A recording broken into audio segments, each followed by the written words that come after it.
ম্যাচটিতে মুখোমুখি হতে চলেছে রাজস্থান রয়্যালস এবং সানরাইজার্স হায়দ্রাবাদ টিম।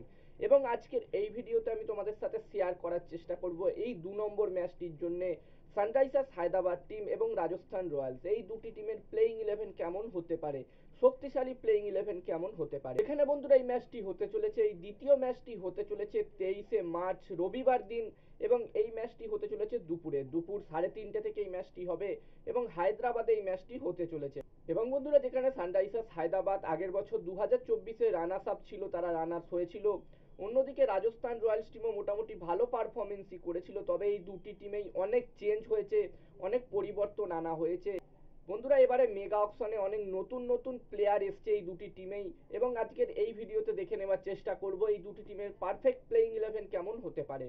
প্রথমে যদি আমি সানরাইজার্স হায়দ্রাবাদ টিমের পারফেক্ট প্লেইং ইলেভেন কেমন হবে সেটা নিয়ে কথা বলি, তো সানরাইজার্স হায়দ্রাবাদ টিমের হয়ে ওপেনিং করবে ট্রেভিস হেড এবং অভিষেক শর্মা, এবং 3 নম্বর পজিশনে খেলতে পারে ঈশান কিষান এই বছর সানরাইজার্স হায়দ্রাবাদ টিমের হয়ে খেলবে। গত কটা সিজন আমরা মুম্বাই ইন্ডিয়ান্স টিমের হয়ে তাকে খেলতে দেখেছি, তবে এই সিজনে সে সানরাইজার্স হায়দ্রাবাদ টিমের হয়ে খেলবে। এবং 4 নম্বর পজিশনে খেলতে পারে অভিনব মনোহর শেষ সিজনে গুজরাট টাইটান্স টিমের হয়ে খেলেছে, 2024-এ গুজরাট টাইটান্স টিমের হয়ে খেলেছে, তবে এই সিজনে সে সানরাইজার্স হায়দ্রাবাদ টিমের হয়ে খেলবে। এবং 4 নম্বর পজিশনে আমার যতদূর মনে হচ্ছে অভিনব মনোহরকে খেলাতে পারে এসআরএইচ টিম। এবং 5 নম্বর পজিশনে খেলতে পারে হেনরিচ ক্লাসেনকেও 22 কোটি টাকার বিনিময়ে রিটেন করেছিল সানরাইজার্স হায়দ্রাবাদ টিম।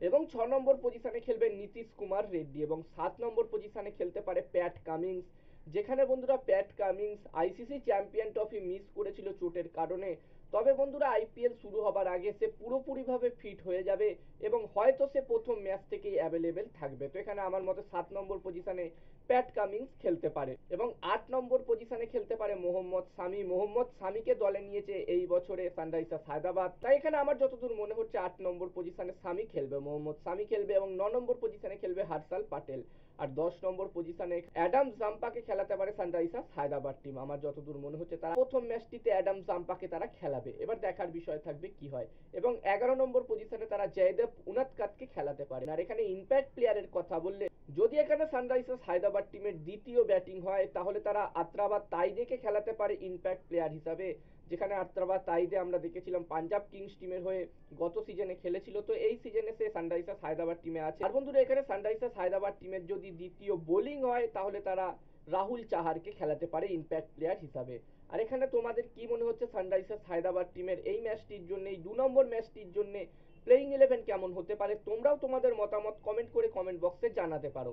অন্যদিকে রাজস্থান রয়্যালস টিমের প্লেইং ইলেভেন নিয়ে যদি আমি কথা বলি, তো বন্ধুরা রাজস্থান রয়্যালস টিমের হয়ে ওপেনিং করবে ইয়াশাসপি জয়সওয়াল এবং সঞ্জু স্যামসন, এবং 3 নম্বর পজিশনে খেলতে পারে নীতিশ রানাকে দলে নিয়েছে রাজস্থান রয়্যালস টিম। আমরা দেখেছিলাম গত কিছু সিজনে নীতিশ রানা কেকেআর টিমের সদস্য ছিল, তবে এই সিজনে সে রাজস্থান রয়্যালস টিমের হয়ে খেলতে চলেছে। এবং 4 নম্বর পজিশনে খেলতে পারে রিয়ান পারাগ, 5 নম্বর পজিশনে খেলতে পারে ধূপ জুরেল, আর 6 নম্বর পজিশনে খেলতে পারে সিমরন হেটমায়ার, এবং 7 নম্বর পজিশনে খেলতে পারে ওয়ানেন্দু হাসারাঙ্গাকে দলে নিয়েছে এই সিজনে রাজস্থান রয়্যালস টিম। তো এখানে আমার মতে 7 নম্বর ওয়ানেন্দু হাসারাঙ্গা খেলতে পারে। আর বন্ধুরা এরপরে বোলিং লাইন আপের কথা বললে 8 নম্বরে খেলতে পারে আমার যতদূর মনে হচ্ছে সন্দীপ শর্মা, 9 নম্বরে খেলতে পারে জোফরা আর্চার, 10 নম্বরে খেলতে পারে তুষার দেশপান্ডে সিএসকে সদস্য ছিল গত সিজনে, তবে এই সিজনে সে রাজস্থান রয়্যালস টিমের হয়ে খেলতে চলেছে। এবং 11 নম্বর পজিশনে খেলতে পারে মাইস টিকসানাও সিএসকে এর সদস্য ছিল, তবে এই সিজনে সে রাজস্থান রয়্যালস টিমের হয়ে খেলতে চলেছে। আর বন্ধুরা এখানে ইম্প্যাক্ট প্লেয়ারের কথা বললে, যদি এখানে রাজস্থান রয়্যালস টিমের দ্বিতীয় ব্যাটিং হয় তাহলে তারা শুভম দুবেকে খেলাতে পারে ইম্প্যাক্ট প্লেয়ার হিসাবে, এবং যদি তাদের দ্বিতীয় বোলিং হয় তাহলে তারা ইম্প্যাক্ট প্লেয়ার হিসাবে আকাশ মাদওয়ালকে খেলাতে পারে। তো আমার মতে এটাই হতে পারে রাজস্থান রয়্যালস টিমের প্রবাবলি প্লেইং ইলেভেন। আর এখানে তোমাদের কি মনে হচ্ছে রাজস্থান রয়্যালস টিমের প্লেইং ইলেভেন কেমন হতে পারে এই দ্বিতীয় ম্যাচটির জন্য? তোমরাও চাইলে অবশ্যই নিজেদের মতামত কমেন্ট করে কমেন্ট বক্সে জানাতে পারো।